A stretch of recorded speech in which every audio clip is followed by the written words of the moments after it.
Hey there neighbors, Kevin here with eTrailer, and today we're going to be taking a look at and showing you how to install the Roadmaster rear anti-sway bar here on our 2018 Ford F-53 chassis.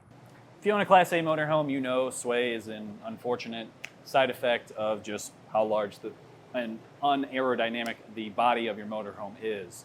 So there's a few ways that you can help deal with that issue so that you can have a much more comfortable ride quality.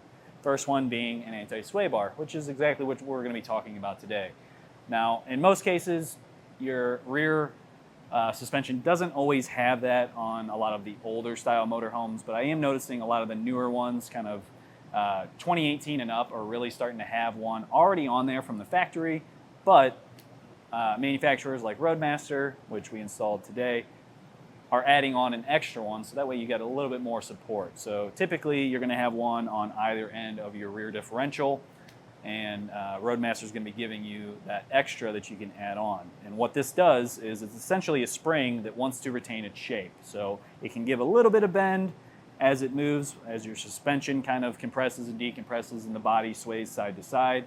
And what it wants to do is always retain that shape. So when we start to lean to one side, which on this motorhome we do lean a lot to our driver's side because there is a slide out that is pretty much the entire length of that. And typically when you have a slide out, there's a lot more reinforcement, which means a whole lot more weight is going to be over on that side. When I was actually in there and getting the rear brackets on, I actually got stuck for a little bit in the wheel well. On the other side, I had plenty of open space. So that kind of tells me that we do have way more weight over there. And what that's going to do is want to constantly lean that way, and then whenever we're hitting some kind of bump in the road, now we're swaying side to side. And what that anti-sway bar is going to do is try to pull your frame rails back to where they're just parallel between each other and they're not starting to lift up away from what they should be sitting at. So when it comes to the installation, with this one, you are going to need to get yourself a little bit of space between the frame rail and then your leaf spring. So the leaf spring right now kind of blocks a little bit of the frame rail, and there's two bolts because there's a cross member that runs between there. And we need to get those two lower bolts out. So the way that we do that is lift up by the frame. So we're lifting up at the frame rail at the back to gain that extra bit of clearance so we can pop those two bolts out. In this case, you probably would want a decent sized impact so that way you can really kind of bust all the nuts loose and be able to add on your new hardware and get everything in place nice and tight. So for that, and just because of the leveling issue here where you're now lifting up by the frame, this might be one that you don't really want to do at home. So for that reason, I highly recommend reaching out to our dealer network using our dealer locator, and all you have to do is just enter in your zip code and you can find a shop near you to get it professionally installed. Now if you are wanting to do this yourself, you're ready to tackle the job, and then please feel free to stick around and I'll walk you through the process. So to start off our install, what I've done so far is I've jacked up the back of our motorhome by the frame so that way we get a little bit more space between our suspension and our frame rail here, because the first step of this is installing the frame brackets for our end links, and that's going to require removing two bolts that are attached at the cross member right behind our rear wheels here. So getting those two out, the leaf springs are in the way, so jacking the frame up gets you to where the bolts will now be a little bit above the leaf spring pack. That way you can get them out and get that bracket in place. Very, very tight, so we've got a little GoPro in there, and that's going to capture me getting those two out so you guys can see this at home. I've got an extremely long extension so that way I can make it in there. If I cannot get it to come off, then that's where we will have to get a little bit more in depth with this. If you find that yours is really rusted on there or corroded on real bad, definitely hit it with some penetrating oil, maybe let it sit for a little bit before you try to get it out. But what I've had to do in the past is if we can't get this through the side here, what I've done is gone under the motorhome, and then I'll use a wrench and I'll put a pipe on the end of it so that way I've got a lot more leverage. Then we can typically break it free and then use a ratcheting wrench to get it off the rest of the way to speed it up. So with all that being said, I'm going to get in there and get these two bolts out, and we'll show you how we do it.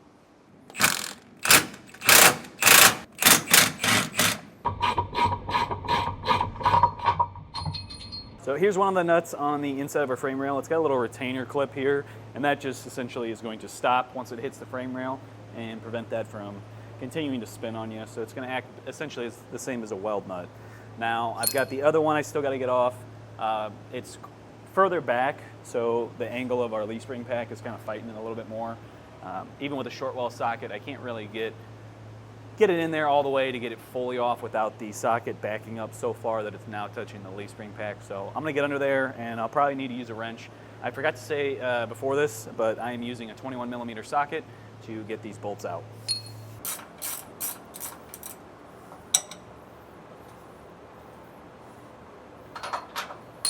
So here's the bracket we're going to be slotting into that place, and those two bolts we just removed are going to be going right back through here through these two holes. So this is going to go on the outside of the frame rail and just butt right up into that space.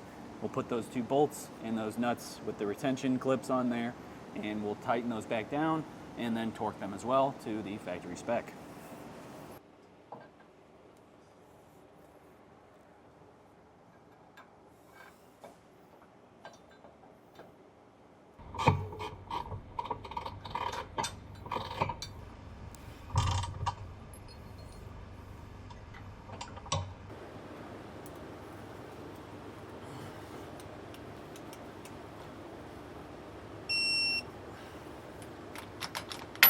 So for our next step, we're going to be disconnecting the shocks. So we're going to be taking this bolt out, and you're going to need a 1 1/8 inch socket and wrench, because we're going to be putting our mount, our D-shape mount, which I got down below, right on the back side of our shock mount. And to get our hardware in, we need to remove the shock just because there's just not enough clearance for it. Pop out the bolt, set that aside. We can drop this back just a little bit. Now, we got two sets of hardware. We're gonna have a black button head screw, and then there's gonna be a flat washer with a cut on it, so it's more of a D shape. That's gonna go together because that's gonna be closer to our shock. So when you put this into that shock mount, you wanna have the flat side facing down towards the bottom, so that way it gives a little bit more clearance for that shock to go back up into place. For the top hole, we're just gonna go with that zinc finish hardware here, and we'll throw a flat washer on that too.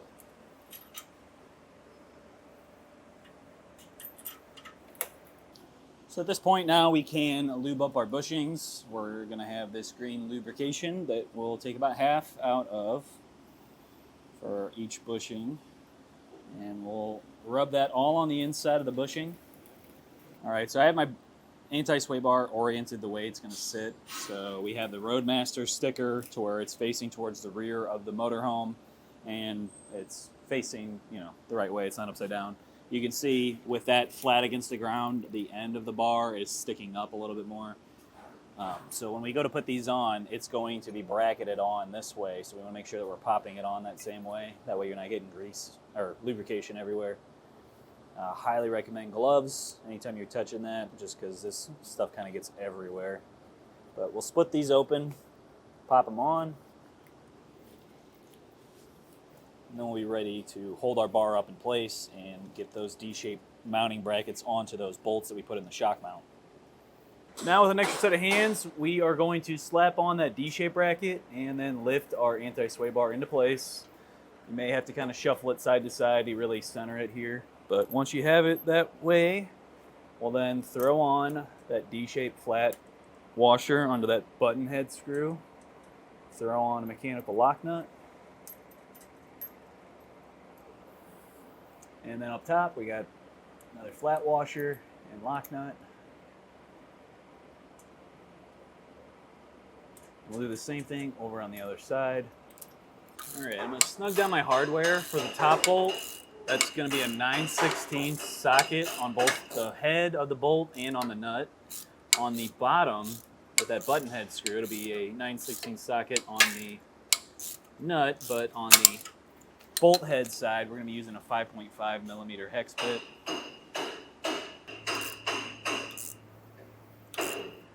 I did have to move the shock a bit more out of the way at the bottom here. It is going to fight you the whole time you're trying to do this.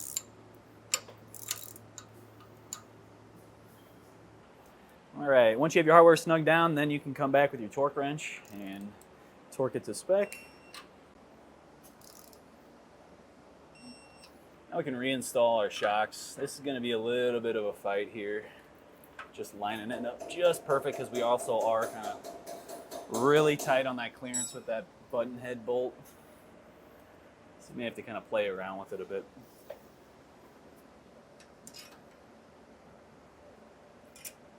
So one thing you should probably do before you torque the stuff down, unlike I did, is just double check to make sure that you can still get that bolt through on your shock.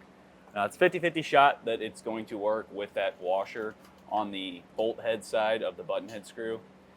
In our case, it didn't. We were off just that amount to get the shock back in line with the mount. So I did have to remove that, and then I just took the washer off the bolt head side. We still have the washer on the nut side, and pop that back in. I'm about to torque that right back down, and then we can stick our bolt back through and snug that down and torque it as well.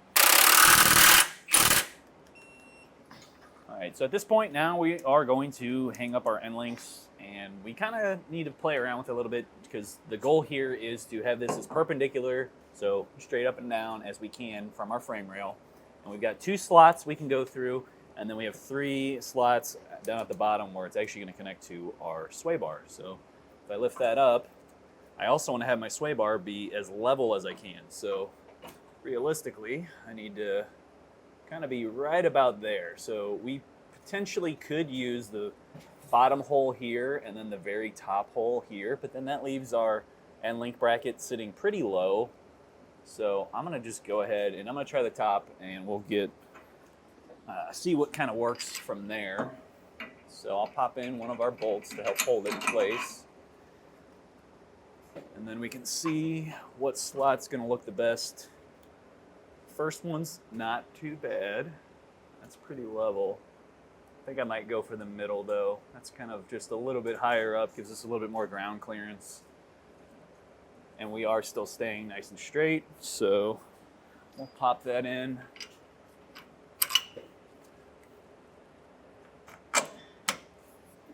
And we'll do the same over on the other side. Then we can throw on our lock nuts, and we will tighten and torque those down to spec as well. So while you're tightening this down, we don't want to go too tight. This is a pretty low torque just because this bar still has to kind of glide back and forth as our suspension compresses and decompresses. So I would just get it down to snug and then come back with your torque wrench to make sure you don't accidentally over tighten it. And for that bolt and nut, we're using 15/16 sockets. You could also use a wrench, obviously, but I just had 2 of these close by. So I'm going to snug each one of these down, and then, like I said, we'll come back with that torque wrench.